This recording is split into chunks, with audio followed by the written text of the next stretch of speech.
All right, I've been wanting to make this video for a really long time, and I wasn't sure if I really wanted to get involved in the drama, but now I'm absolutely sure I want to because I'm very passionate about this subject.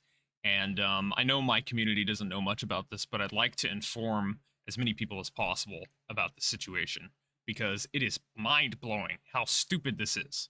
So, right off the bat, I'm going to tell you my intention with this video and what I plan on doing for the future. First of all, this movement is about stop killing games, which is it is a movement where if enough signatures are signed, we can get the conversation started in the European Union. This is an EU only petition, so I couldn't sign it. Probably 99% of my audience couldn't sign it. But in any case, it's about getting the conversation started in the European Union about keeping the games you paid for. The terms they use for the petition are very vague because there's a word limit on the petition, and this is just to get the conversation started and we can get a response back from the European Union.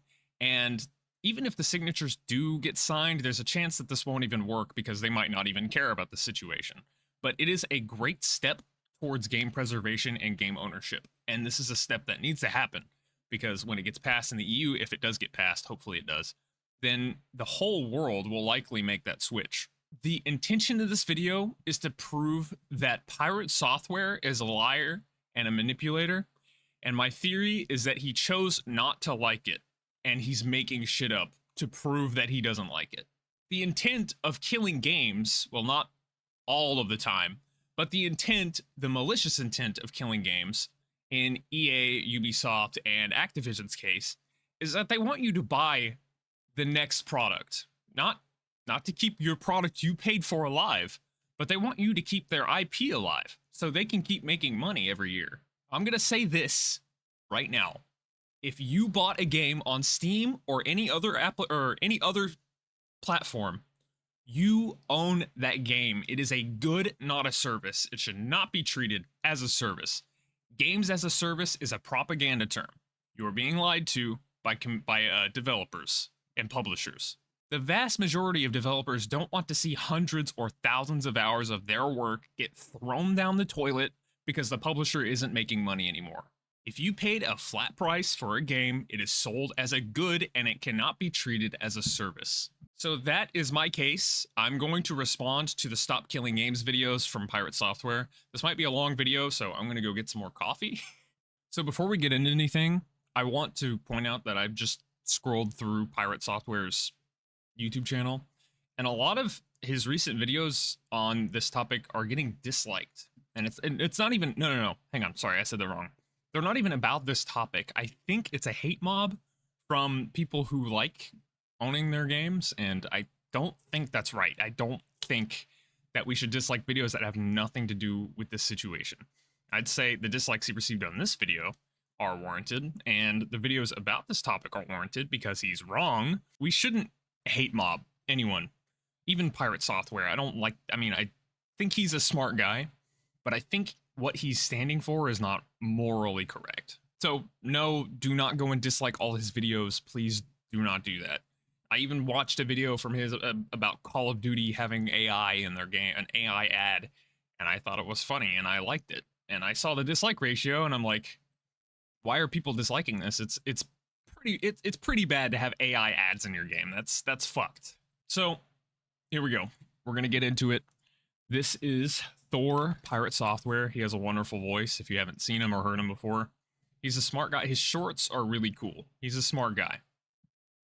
Hi, my name is Jason Thor Hall, also known as Pirate Software Online. I've been in the gaming industry for about 20 years. I used to work at Blizzard Entertainment, then Amazon Game Studios, and now I own my own studio, Pirate Software, by the same name, which is an indie studio, and I've been here for about 8 years now. I also run a massive community. We've got about 180,000 people in Discord, and most of what I do is try to teach other people how to make games, teach them that they can make games, show them the tools to do so, and try to do everything without any paywalls or bullshit in the way. It's incredibly important to me that we keep making games and that the next generation has the tools to do so that our medium doesn't die out.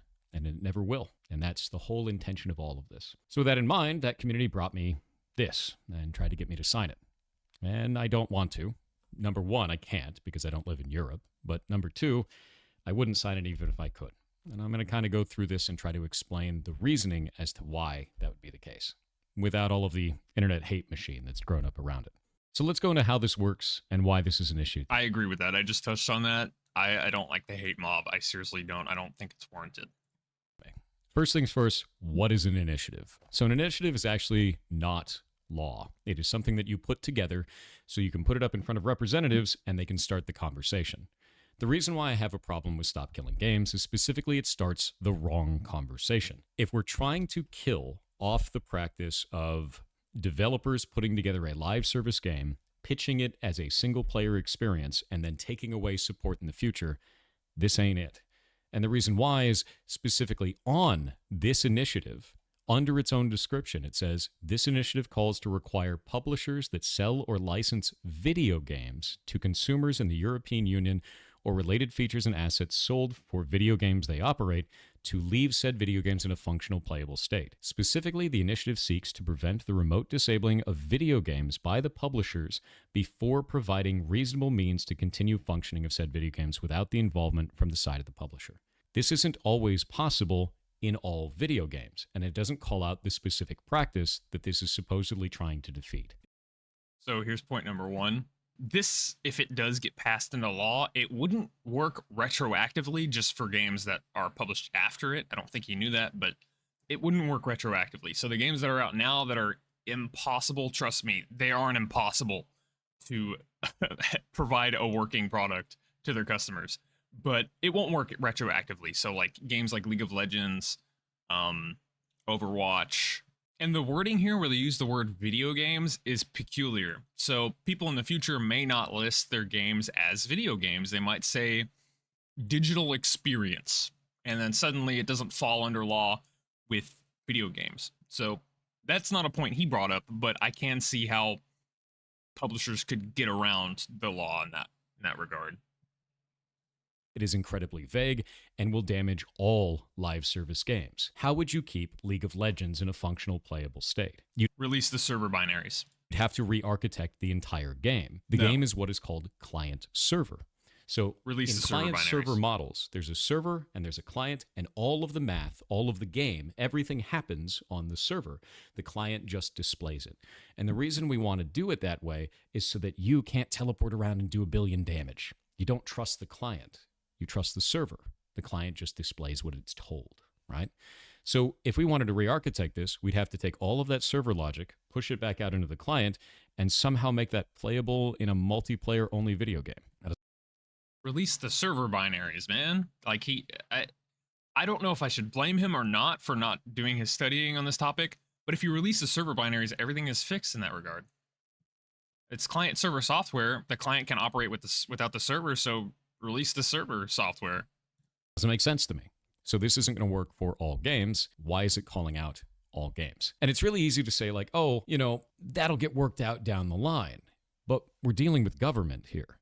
If we're going to be putting up these types of ideas specifically in front of government, we need to be calling out the right issues, especially if you don't have precedent set. Because now you're going to be setting precedent on something that doesn't make any sense with people that may not understand the nuance of our industry, all in the name of saving games. I can't agree with that. So let's go into why this is. Okay, before he gets to his next point. He literally said just a second ago that this is to get the conversation started. He admits himself that this is to get the conversation started. And then he says, oh, well, it's too vague and it's not calling out the right ideas. And all of that will get done down the line. I mean, this is just to get the conversation started on this.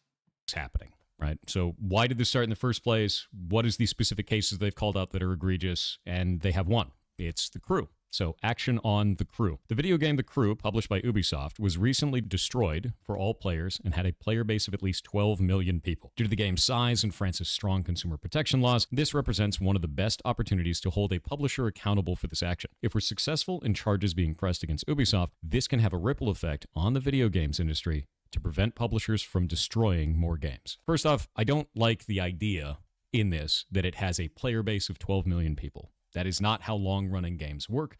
There is a large number of people that buy the game, and that player base slowly dwindles off until nobody is playing it anymore. If there's any costs associated with keeping the game online, which this was an online video game, then eventually it costs more to keep it online than it does to keep running it, right? So the cost outweighs the amount of income for it. There are bad business practices that can occur in there. There are companies that will sell a online-only game as a single-player experience and kind of just put it into the TOS and hide it. But not all companies do that. When they do, we should be calling out that specific company, not all companies. So let's take a look at this and find out more about the crew itself. So he's talking about how the player base dwindles, and that's the reason why it's okay for it to get killed. That's what he just said. It's okay because, well, the sales that they're making for $5 or $7 when it's on sale is not meeting our server requirements to keep the game running. So why should we care about this game being destroyed? Well, let me show you something. This is an ancient NES cartridge, and so is this one. And I've been able to play these games on my NES because these have been preserved. Now, if Super Mario Bros.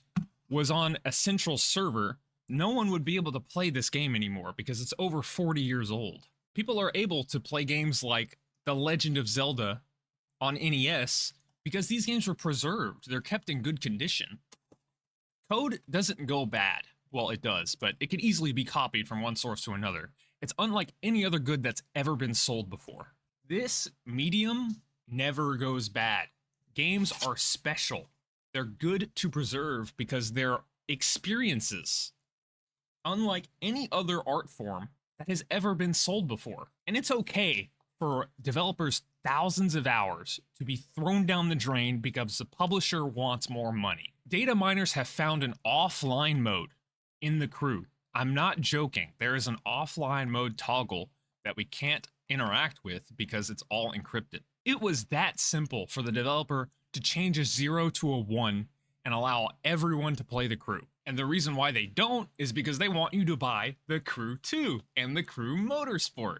And there are other ways that I can combat this point that he's bringing up, because what if someone 2 years from now remembers how great of an experience the Crew is, literally being able to drive all across the contiguous US. Is that the right word? All the main, not the main states, oh my god, all across the US. So many it's such a great environment that they built, and it's a wonderful game. No one will be able to experience that ever again. What about people 10 years from now wanting to play it for the nostalgia because they remember how great of a game it felt to play back when it was alive? If we pull up their Wikipedia, we can see that the Crew was actually created in 2014, which, much to the hatred of all of us oldies on the internet, was 10 years ago. Oh. So this was an online-only racing video game developed by Ubisoft Ivory Tower and Ubisoft Reflections and published by Ubisoft. So all Ubisoft, right? With that in mind, it said it was a scaled-down recreation of the contiguous United States and included both role-playing and large-scale multiplayer elements. So it had a massive multiplayer component to it. It is an online-only service-based game. And they the multiplayer segments of the Crew consisted of people finding you in random states and ramming into you. There weren't really a whole lot of online options in the Crew.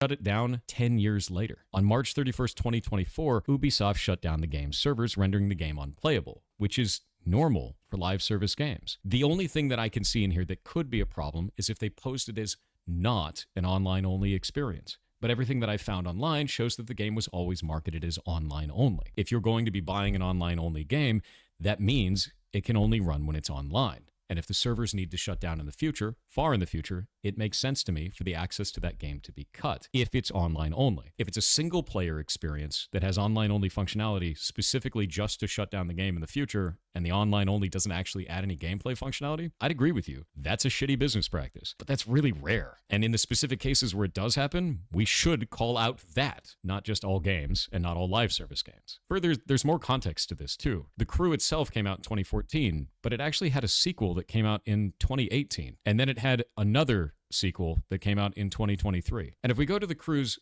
SteamDB, which again is not going to be all of the player base for this, it's only going to show the ones who were playing it through Steam. It was on multiple platforms. We look at the max here. It did start out with a sizable amount of community, and then it degraded. And it had a major drop-off in 2018, which is the same year that it launched a sequel. This is normal. When a sequel comes out, a lot of the player base, if the sequel doesn't suck, will move over to it. And then the servers effectively die. You can't run a live service game on this few players. You can't most of the time, especially not if there's anything else that goes into it. And if we go into that anything else, and we could see that there was license problems. So on December 14th, 2023, Ubisoft delisted The Crew and its expansions from digital platforms, suspended sales of microtransactions, and announced that the game's servers would shut down on March 31st. So they gave them 3 months. Usually I would say, hey, 6 months is probably a better deal, but if they're going to do 3 months, they're going to do 3 months. The only thing that I'd be interested outside of that is if there was a contractual obligation to do more than 3 months and they didn't follow it, if it was in the terms of service or not. Citing upcoming server infrastructure and licensing constraints. What were those licensing constraints? Well, it turns out that all of the cars in the game were licensed from the car companies. And a 10-year running game likely means that they had license to them for 10 years. And that means that it would likely reopen for negotiation. Now, understand that's speculation, but I've seen this type of a deal many times in the industry while I've been working in it. So it's not unlikely. If you're going to have to renegotiate on a game that has so few players and is not turning a profit anymore, you're probably just going to forego the renegotiation. And so this right here is an excuse to kill this game. Oh, it has licensed stuff in it that we don't want to renew because our player base is so low. And this is all about money. Obviously, this is all about money. They don't want to lose money, obviously, from a game that is not being sold. That's not a sound business practice. But it's not very sound for consumers either. When people buy The Crew, they expect it to function. That's how we buy things. We buy things with the sense that it will function until it stops functioning. But games, like I said, are a special medium that don't stop functioning for no reason. They wanted to shut this game down. From the very start of its development, it was not meant for a long-term game. And that's a big problem in the way games are being made. Games should be preserved. They're special. They're beautiful. They have wonderful art and ideas and all sorts of shit in them. It's a special medium. It doesn't go bad just because it rots out or it rots away or, just stops working because that's just how it works. That's not how it works. Ubisoft wanted to shut this game down so you buy The Crew 2 and The Crew Motorsport. It is malicious. And all of the things that he's talking about, oh, it has IP, it has IPs that they license out from the car companies, oh, it's an online-only game. It's not an excuse to take away people's goods after they buy them. They're all excuses that I've heard from this guy. And if those servers are aging, you're not going to want to recreate that infrastructure. And there are some people that'll say, well, just make it all single player. Well, I've explained that doesn't make any sense in the first place. If you're making it all single player, you'd have to carve off all of that, and it's developer time and money. When you already have sequels out and the game has basically no players left anyway, it makes more sense to just move on. It costs time and money to make it single player only. Well, in most cases, it costs well under 1% of the budget to make a game single player only or release the server binaries. In this case, it was a 0 to a 1 to allow people to play their game. Like I said before, there is an offline mode that's protected behind encryption that no one can toggle. The game is delisted from Steam. They have forcefully taken away people's receipts from this game because you needed a receipt to file some sort of petition in another country. They have taken away receipts for this game. They clearly don't want it to come back, and they clearly don't want a lawsuit. I don't find that to be a problem from the developer perspective, and I understand that people find that to be a problem from the player perspective. These are two different ideologies, and that's okay to have two different ideologies. I just won't agree with it because I understand the burden that puts if we raise that problem in the way that we are right now. If you try to tell me that every studio needs to run their live service game indefinitely or not want to run one at all, then no one's going to run them. And we're going to miss out on adventures like Final Fantasy XIV. And even though I don't play anymore, League of Legends or any other live service game, any of them. You're talking everything, like even phone games, as funny as that is. A lot of people don't realize that phone games require online-only activity. What about things like Pokemon Go? What about stuff like Monster Hunter Now? What about any of these? We'd never get any of them. And that's why I think this needs to not be vague. It needs to be specific about the business practice it's trying to defeat, which is specifically companies that are doing this under the guise of it being a single-player game, but adding online-only functionality that is not necessary. That's not add any gameplay elements. He's making that up. He's making that up. It says all video games on the thing. It's like, oh, it's not combating the right problem. No, it's combating all video games in the future to be designed that way. You could still have League of Legends and World of Warcraft and whatever else he just admitted. You could still have all of that. They just need an end of life plan so people keep the products they paid for.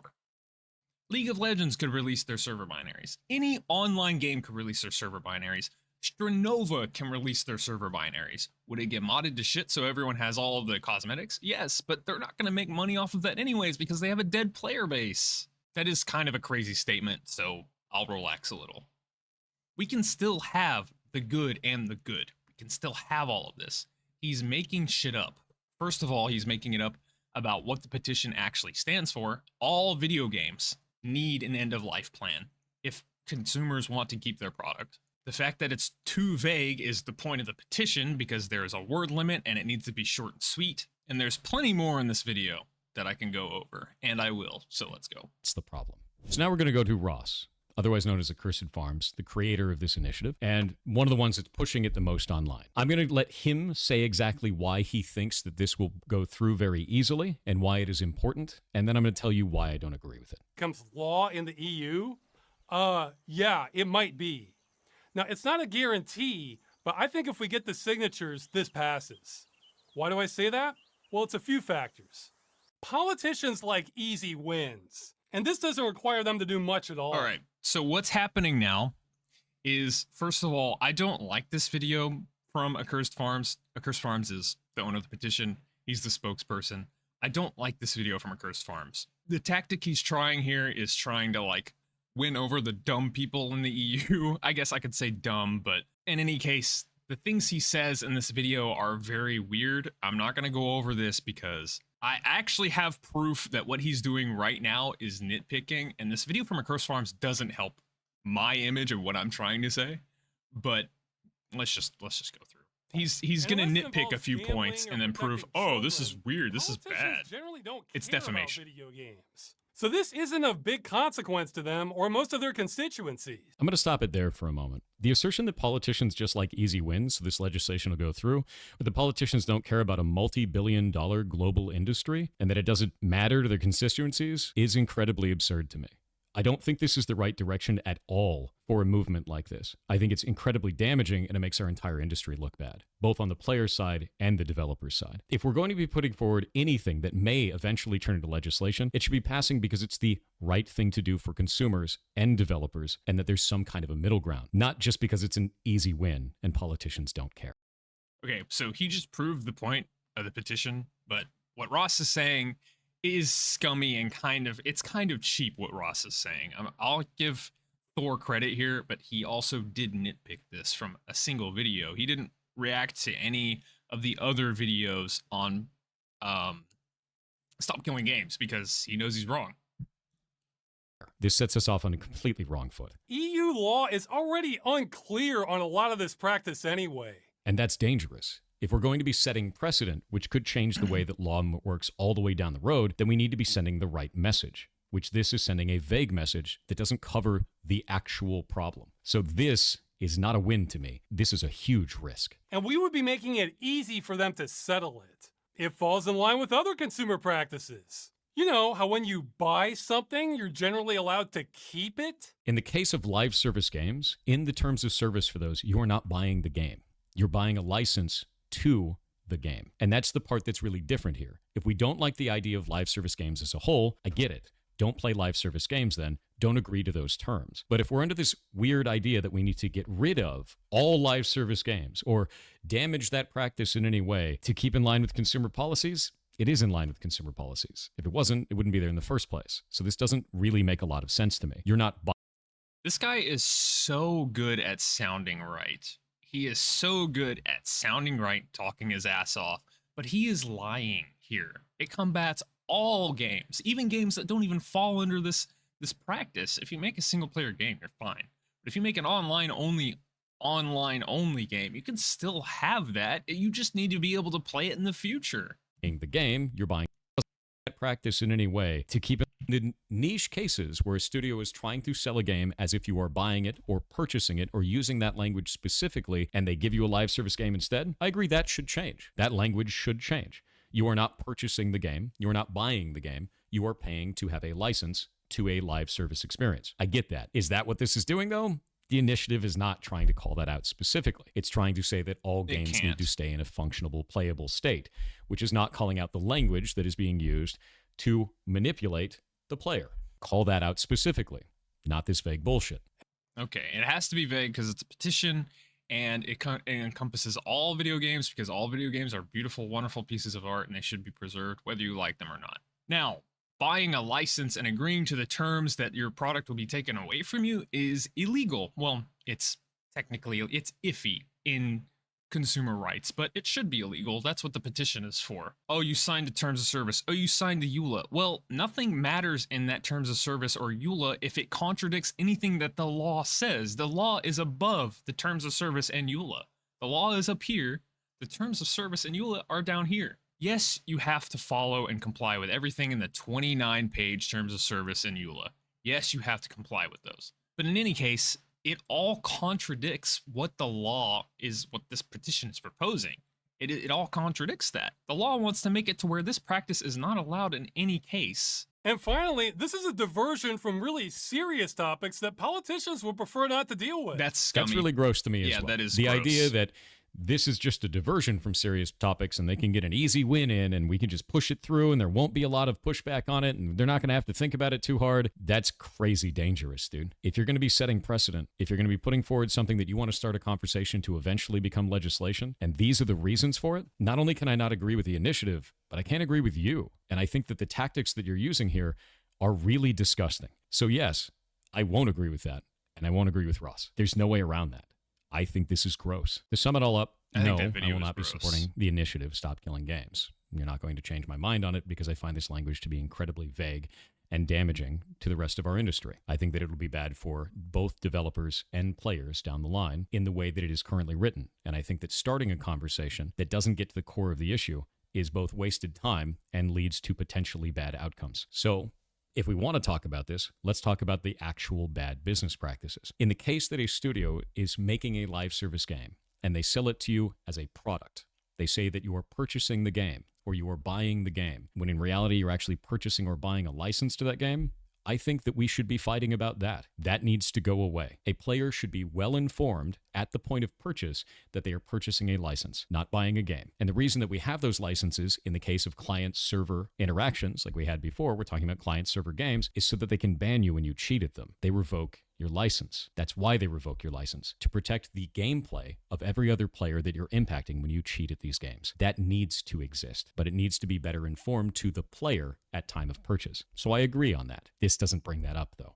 It just attacks all video games that have online-only components and says that they need to keep being able to be played indefinitely. That doesn't make any sense to me. Aside from that, a lot of people really like live service games as they exist now. So trying to kill off all live service games, as some people have said online, doesn't make any sense either. Live service games are a great way to get away from the real world. They're about social interaction between players. Some people get married in them. Some people met their spouse in them and then got married in them. It's a really cool thing for a point in time in which you're having that social experience. And to destroy that just because you don't like them is very weird. I don't think that makes a lot of sense to me. I also don't think it makes sense the way that Ross is posing this is why it's going to pass. I think that's incredibly inflammatory and could lead to a lot of damage to both what he's trying to stop and to games as a whole. To say that the government just doesn't care and this is an easy win and we're going to get it through is disingenuous. You're talking about a multi-billion-dollar global industry. To think that the government isn't going to be meticulously looking through this and looking for flaws and holes is absurd. So I don't think that's honest at all, and I find it disgusting. So for everyone who... I agree with what Thor's saying. The video he chose to nitpick is a really bad video. It's probably the best video to pick to nitpick to defend his side. It does attack all video games. The fact that he uses that word is kind of damaging to the petition. It's actually defending all video games and consumer rights, because when you pay for a game, you should keep it. We could still, like I said, we could still have all of those online experiences. We can still have all of that. We can. It's as simple as releasing the server binaries so people can connect to them and run them on their own machine or with their friends. The idea that people can't play League of Legends because the central server is shut down, that is how many people, it's like a 10-player match? There's 10, you're saying that if they release the server binaries, you can't find 10 friends to play League of Legends with? That's ridiculous. He didn't say that, but it's true. It's so easy. Well under 1% of the budget, and in the Crew's case, it was changing a 0 to a 1. So he chose the perfect video to nitpick for his ending arguments. Perfect video. That video from Ross Scott from Accursed Farms was not good, and it was a very scummy way to try and get people to sign the petition. So in this case, Thor would be right. Ross's video was kind of weird, but he used that to nitpick and prove his point even more, that he hates consumers and he thinks that, oh, people should just give all their money to companies. So we're broke, we're left with nothing, and we have to keep paying for games and yeah, never keep any of them ever again, I guess. For the vast majority of games in existence, this was not a problem. Ever since the internet started getting big and bandwidth was a little more accessible, that's when this problem arose. So there's another video. I hope it's shorter because I don't want to spend too long on this topic. This video is already probably going to be as long as it is.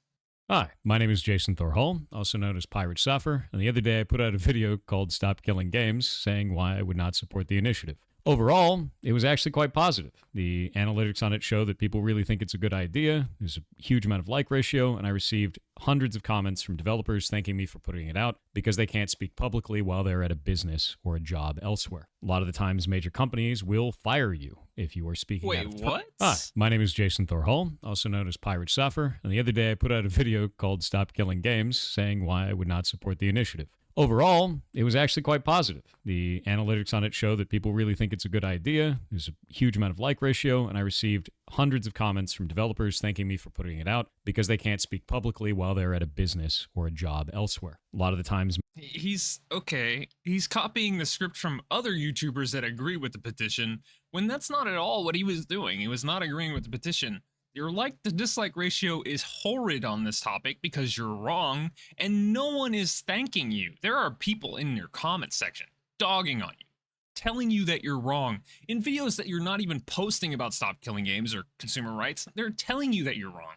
Stop killing petitions. Stop killing games. You're wrong, dude. And you're living in a fantasy world if you think that your like to dislike ratio is good. This is a blatant lie, and we're 22 seconds into the video. 22 seconds.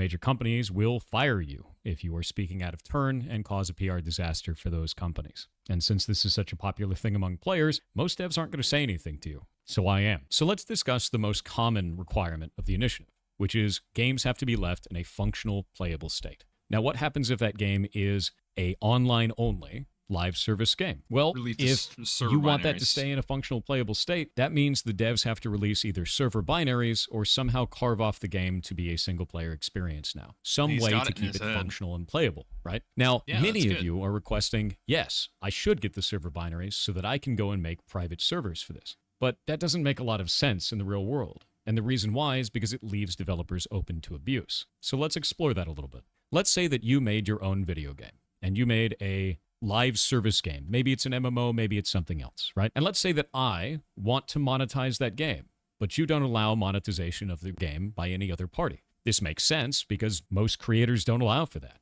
You can't just take someone else's art and profit off of it. Normal, right? So then I go, well, how am I going to force you to do this? Under this initiative, you would have to release the server binaries or keep the game in a functional, playable state at end of life. So I hit you with a ton of bots. I hit you with a ton of exploits. I attack your community. I destroy your Reddit. I go after your business. I go everywhere that I possibly can to make this cost as much as it possibly can for you.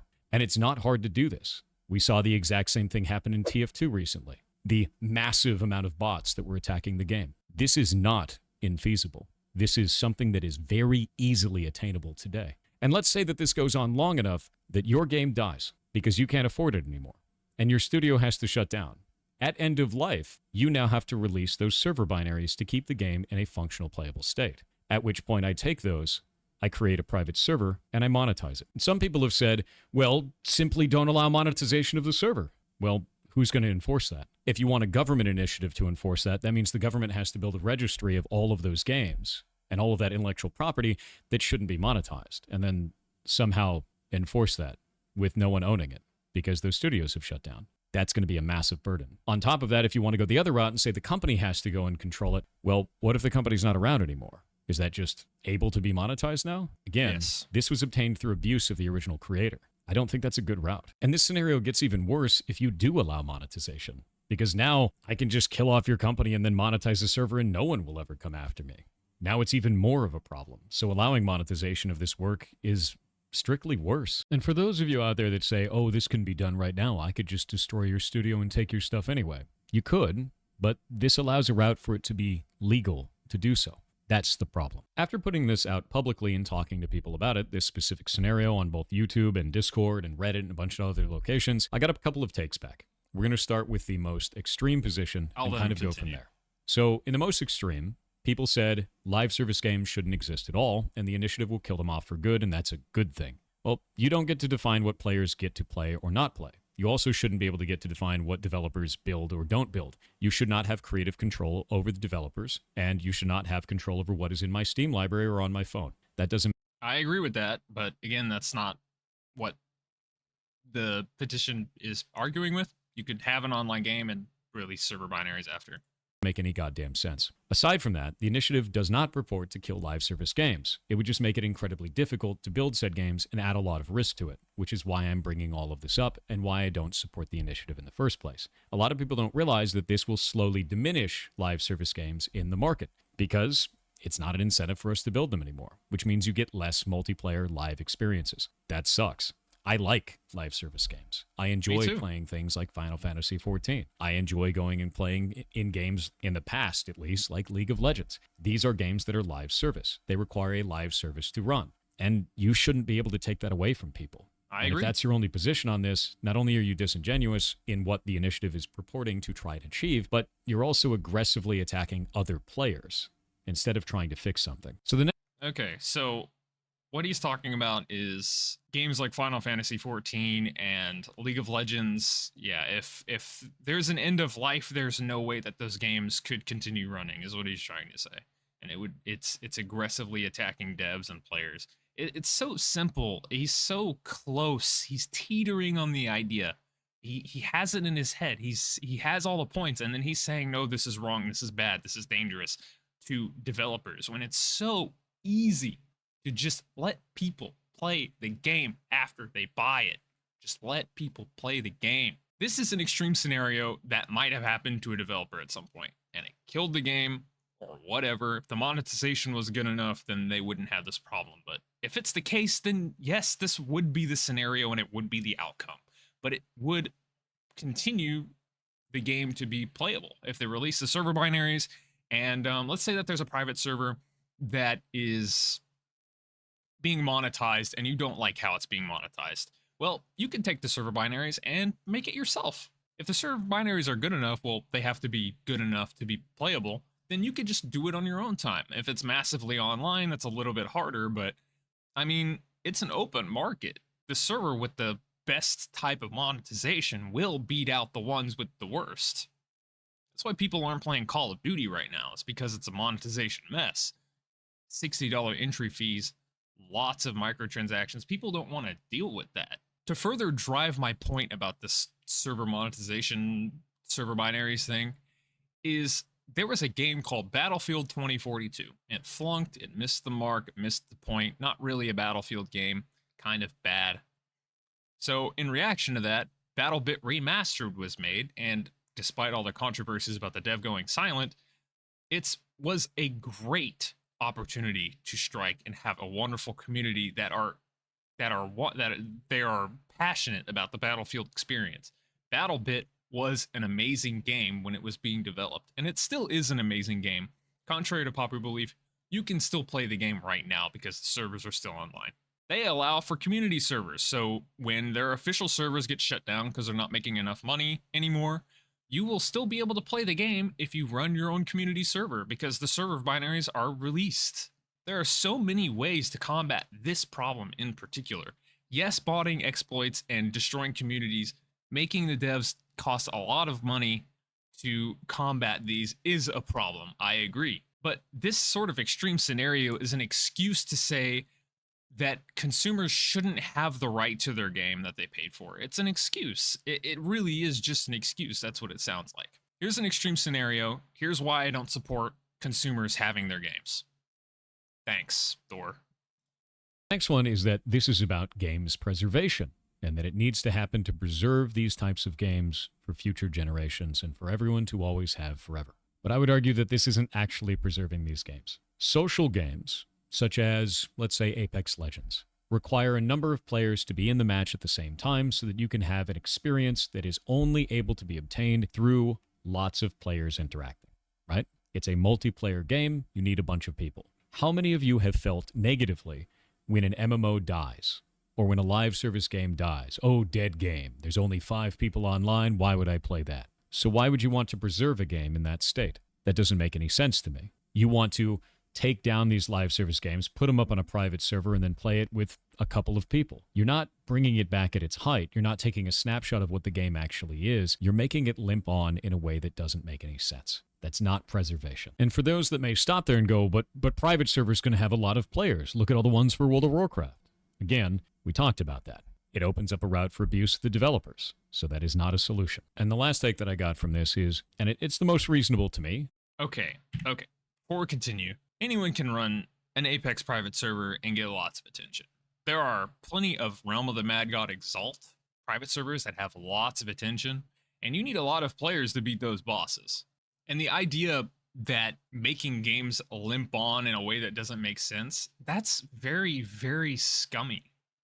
So what if it's limping on? The people who are playing the game they bought and paid for are having fun. That's the whole point of gaming. Not having enough players is not a problem for a game like... It's easily not a problem for a game like Overwatch 2 or League of Legends, because those are 10-player lobbies. 10 players. I don't have more than 10 friends. I can't run a League of Legends or Overwatch 2 private server. I don't know more than 10 people. That's stupid. I know hundreds of people on Discord. I talk to hundreds of people every single day. Okay, maybe that's a lie. I am kind of lonely. But in cases that it's a little more difficult, like what's he just said, Apex Legends, that's not a problem for communities that derive around private servers. It can get up a lot of attraction. We've seen it in Realm of the Mad God. Realm of the Mad God servers, private servers. Private servers can gain a lot of attraction. Yes, it may be slow, but it's doable. And it's not limping on if the community is big enough. So that is not a solution. And the last take that I got from this is, and it's the most reasonable to me, this is an initiative. It's not a law. Why are you upset? Just wait. I'm not going to wait. And the reason I'm not going to wait is because I see the start of this conversation not making sense. It's not including the actual developer side of the conversation. It's not showing the trials and problems that this could arise inside of the gaming industry for people who are actually making the games you play.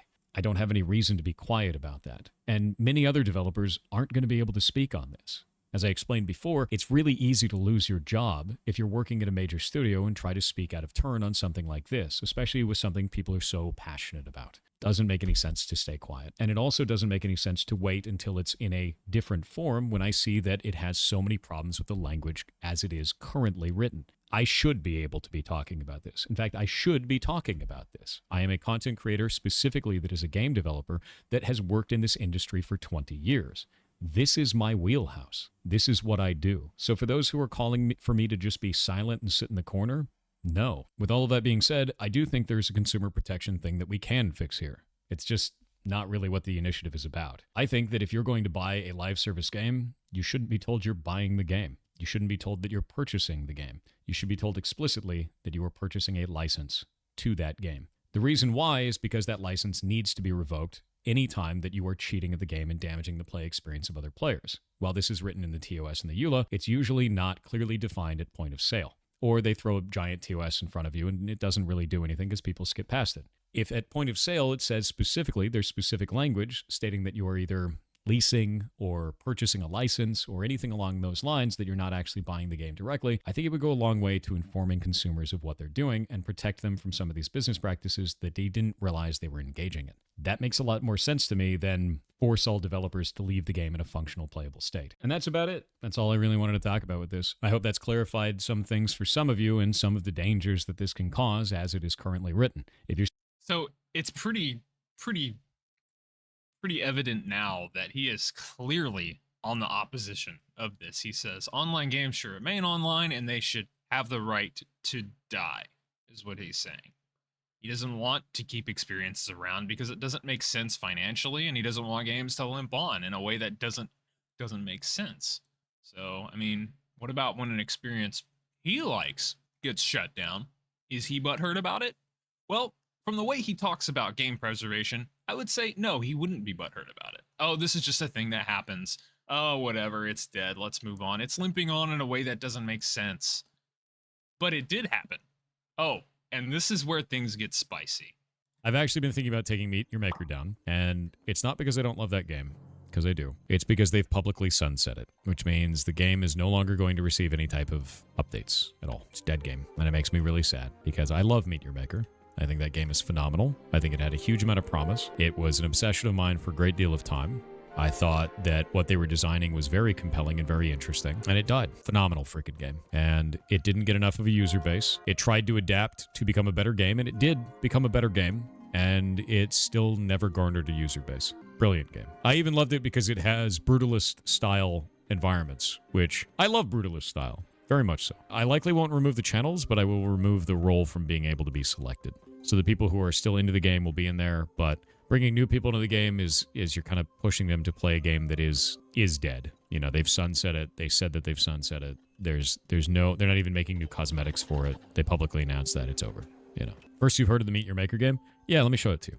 I actually love this game. I really do, and it just makes me sad that it's dying. And Oh, did you hear that? Makes him sad that it's dying. Oh, it's too bad this online only game is dying. And it's pretty clear that from an opposition standpoint, that he is completely fine with games dying that are online only. And but he's sad here. I mean, you could like being sad sometimes, but it's just very peculiar for him to have a stance like this and be against consumer protection so much. It's very weird. So Meet Your Maker is dying. It will go offline. You won't be able to play it anymore. It is listed as $20 right now. It's being sunsetted. It will get shut down soon. What about everyone where this shows up in their discovery queue and they're like, oh, this game looks cool, I'll pick it up? What about then? What about the people that buy it right now? What about the people that buy it 3 days before it goes down? What are they left with? Literally nothing. They're left with nothing after this game dies. People paid a $20 entry fee to a show they can't see anymore. It doesn't matter to this guy because he's made of money. He's a big streamer. He has a huge community. The best part about this, right, is that, okay, first of all, let's see what the game is. Before I get into my point, let's listen to him talk about the game a little it's more. mostly negative now because people are very upset. They're upset it's getting sunset. But the idea is that you build dungeons, other people build dungeons, you run those dungeons, and other people run your dungeons. You get points for killing them in your dungeon. They get points for killing you in their dungeons. You get points for running their dungeons and succeeding. It is one-hit death, Quake style, unlimited replay. You build everything. Really fun. It's a phenomenal game. It's very goddamn cool. I love this game, and it just rips me up, man. To see that team just like make something that was so unique and so interesting and so within my wheelhouse of types of games that I really like, and just see it fail it just be sobering. Because it's just sad, man. It really is. Such a good game. Such a cool game. And not really what you would expect. I still have my Harvey keycap, though. Yeah. Behavior couldn't sell $20 skins to Meet Your Maker. It wasn't even about that, dude. They couldn't retain a player base in this game. The biggest problem with it is it was really compelling, but it didn't garner an audience quickly enough. And it just kind of slowly melted, which was upsetting. And then I revived it. If we go to SteamDB and we go look up Meet Your Maker, and we go pull it up, and we look at the last year. This here was us talking about it. And me talking about it on stream and being like, you should play this game.